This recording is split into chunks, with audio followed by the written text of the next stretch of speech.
Freizeit. Du, Susanne, kommst mit auf Avanche? Ich habe 2 Billette für die Oper im römischen Amphitheater. Für wann hast du das Billett? Für am nächsten Freitagabend. Wir könnten ja am Freitag frei nehmen und mit dem Velo nach Avanche fahren. Mensch, dann müssen wir aber rechtzeitig losfahren, sodass wir vorher im Hotel noch eine Dusche nehmen können und etwas essen können.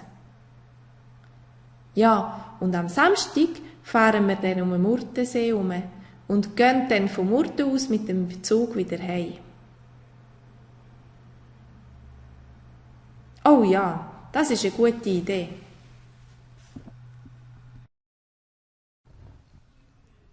Kommst du mit auf Avanche? Kommst du mit Velo fahren?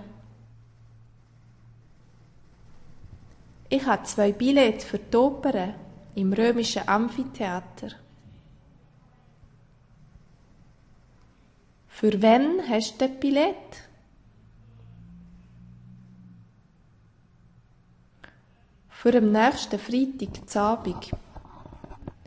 Wir könnten ja am Freitag frei nehmen und mit dem Velo nach Avanche fahren. Mensch, dann müssen wir aber rechtzeitig losfahren.